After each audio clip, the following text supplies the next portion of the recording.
ನಮಸ್ಕಾರ ಸ್ನೇಹಿತರೆ. ಆಫ್ರಿಕಾ ವಿರುದ್ಧದ ಮೂರನೇ ಏಕದಿನ ಪಂದ್ಯದಲ್ಲಿ ಸಂಜು ಸ್ಯಾಮ್ಸನ್ ಹಾಗೂ ತಿಲಕ್ ವರ್ಮರವರ ಆರ್ಭಟಕ್ಕೆ ಕಕ್ಕಾಬಿಕ್ಕಿಯಾದ ಆಫ್ರಿಕಾ ಪಡೆ.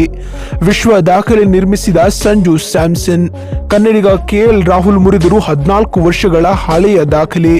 ಸುದ್ದಿಯ ಸಂಪೂರ್ಣ ಮಾಹಿತಿ ಏನು ಎಂಬುದನ್ನು ತಿಳಿಯುವುದಕ್ಕಿಂತ ಮೊದಲು ನೀವು ಕೂಡ ಟೀಮ್ ಇಂಡಿಯಾದ ಅಪ್ಪಟ ಅಭಿಮಾನಿಗಳಲ್ಲಿ ಒಬ್ಬರಾಗಿದ್ದರೆ ತಪ್ಪದೆ ಈ ಕೂಡಲೇ ಈ ವಿಡಿಯೋಗೊಂದು ಲೈಕ್ ಮಾಡಿ ಮತ್ತು ಅಗತ್ಯವಾಗಿ ಚಾನೆಲ್ಗೊಂದು ಸಬ್ಸ್ಕ್ರೈಬ್ ಮಾಡಿ. ಅದೇ ರೀತಿ ಈ ಮೂರನೇ ಏಕದಿನ ಪಂದ್ಯವನ್ನ ಟೀಮ್ ಇಂಡಿಯಾ ಗೆಲ್ಲುತ್ತದೆಯೋ ಅಥವಾ ಇಲ್ಲವೋ ಅನ್ನುವ ನಿಮ್ಮ ಅನಿಸಿಕೆಗಳನ್ನ ತಪ್ಪದೆ ಕಾಮೆಂಟ್ ಬಾಕ್ಸ್ ಅಲ್ಲಿ ಕಮೆಂಟ್ ಮಾಡಿ.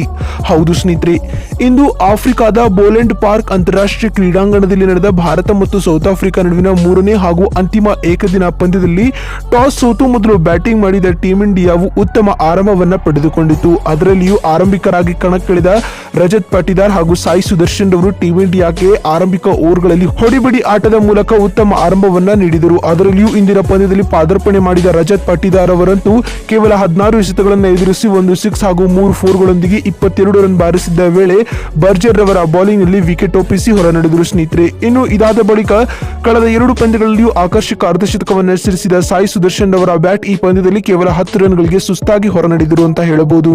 ನಂತರ ಜೊತೆಗೂಡಿದ ಸಂಜು ಸ್ಯಾಮ್ಸನ್ ಹಾಗೂ ನಾಯಕ KL ರಾಹುಲ್ ರವರು ಟೀಮ್ ಇಂಡಿಯಾದ ಮೊತ್ತವನ್ನು 50ರ ಗಡಿ ದಾಟಿಸಿದರು. ಅದರಲ್ಲಿಯೂ KL ರಾಹುಲ್ ರವರು ಕೇವಲ 35 ಎಸೆತಗಳಲ್ಲಿ 2 ಬೌಂಡರಿಗಳ ಸಹಿತ 21 ರನ್ ಬಾರಿಸಿದರು ಸ್ನೇಹಿತರೆ. ಈ ಮೂಲಕ KL ರಾಹುಲ್ ರವರು ಕ್ಯಾಲೆಂಡರ್ ವರ್ಷವೊಂದರಲ್ಲಿ 1000 ರನ್ ಬಾರಿಸಿದ ಮೊದಲ ವಿಕೆಟ್ ಕೀಪರ್ ಎನಿಸಿಕೊಂಡಿದ್ದರು ಸ್ನೇಹಿತರೆ. ಇದಕ್ಕೂ ಮುನ್ನ ಈ ದಾಖಲೆಯನ್ನ ಮಹೇಂದ್ರ ಸಿಂಗ್ ಧೋನಿ ರವರು 14 ವರ್ಷಗಳ ಹಿಂದೆ ಈ ದಾಖಲೆಯನ್ನ ನಿರ್ಮಿಸಿದರು ಸ್ನೇಹಿತರೆ. ಇನ್ನು ಈ ಒಂದು ಪಂದ್ಯದಲ್ಲಿ ಸಂಜು ಸ್ಯಾಮ್ಸನ್ ಅವರು ಸ್ಫೋಟಕ ಶತಕವನ್ನು ಸಿಡಿಸಿ ಆಫ್ರಿಕಾ ತಂಡಕ್ಕೆ ಕಂಟಕವಾಗಿದ್ದರು ಅಂತ ಹೇಳಬಹುದು. ಸಂಜು ಸ್ಯಾಮ್ಸನ್ ಅವರು ಇಂದಿನ ಪಂದ್ಯದಲ್ಲಿ 114 ಎಸೆತಗಳನ್ನು ಎದುರಿಸಿ 6 ಬೌಂಡರಿ ಹಾಗೂ 3 ಸಿಕ್ಸರ್ಗಳ ಸಹಿತ 108 ರನ್ ಬಾರಿಸಿ ವಿಲಿಯಮ್ಸನ್ ರವರ ಬೌಲಿಂಗ್ ನಲ್ಲಿ ವಿಕೆಟ್ ಒಪ್ಪಿಸಿ ಹೊರ ನಡೆದರು ಸ್ನೇಹಿತರೆ.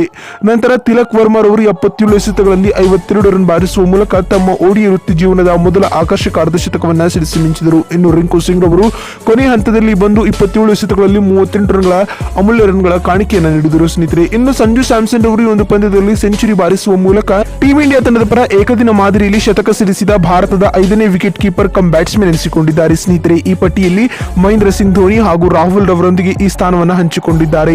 ನಂತರ ಸಂಜು ರವರ ಈ ಶತಕದೊಂದಿಗೆ ಟೀಮ್ ಇಂಡಿಯಾ ಪರ ಶತಕ ಸಿಡಿಸಿದ ಮೊದಲ ಕೇರಳದ ಆಟಗಾರ ಎನಿಸಿಕೊಂಡಿದ್ದಾರೆ ಸಂಜು ಸ್ಯಾಮ್ಸನ್ ಸ್ನೇಹಿತರೆ. ನಂತರ ಬಂದ ಟೇಲ್ ಎಂಡರ್ಸ್ ಬ್ಯಾಟ್ಸ್ಮನ್ಗಳು ಯಾರು ಕೂಡ ಹೇಳಿಕೊಳ್ಳುವಂತ ಆಟವನ್ನ ಆಡಿಲ್ಲ ಸ್ನೇಹಿತರೆ. ಹೀಗಾಗಿ ಟೀಮ್ ಇಂಡಿಯಾವು ಮೂರನೇ ಏಕದಿನ ಪಂದ್ಯದಲ್ಲಿ ನಿಗದಿತ 50 ಓವರ್ಗಳಲ್ಲಿ 8 ವಿಕೆಟ್ ಕಳೆದುಕೊಂಡು 296 ರನ್ ಬಾರಿಸಿದೆ ಅಂತ ಹೇಳಬಹುದು. ಆಫ್ರಿಕಾ ತಂಡಕ್ಕೆ ಸರಣಿ ಗೆಲ್ಲಲು ಕಠಿಣ ಟಾರ್ಗೆಟ್ ಅನ್ನ ಸೆಟ್ ಮಾಡಿದೆ ನಮ್ಮ ಟೀಮ್ ಇಂಡಿಯಾ. ಅಥವಾ ಸೌತ್ ಆಫ್ರಿಕಾ ತಂಡದ ಪರ ಬೌಲಿಂಗ್ ನಲ್ಲಿ ಹೆಂಡ್ರಿಕ್ಸ್ ರವರು 3 ವಿಕೆಟ್ ಕಬಳಿಸಿ ಮಿಂಚಿದ್ರು. ಸ್ನೇಹಿತರೆ, ನಿಮ್ಗೆ ಏನಿಸುತ್ತೆ? ಆಫ್ರಿಕಾ ತಂಡವು ಈ ಟಾರ್ಗೆಟ್ ಅನ್ನ ಚೇಸ್ ಮಾಡುತ್ತಾ ಅಥವಾ ಇಲ್ಲವಾ ಅನ್ನುವ ನಿಮ್ಮ ಅನಿಸಿಕೆಗಳನ್ನ ಕಮೆಂಟ್ ಮಾಡುವ ಮೂಲಕ ತಪ್ಪದೇ ತಿಳಿಸಿ. ವಿಡಿಯೋವನ್ನ ಇಲ್ಲಿವರೆಗೂ ನೋಡಿದ್ದಕ್ಕಾಗಿ ಧನ್ಯವಾದಗಳು.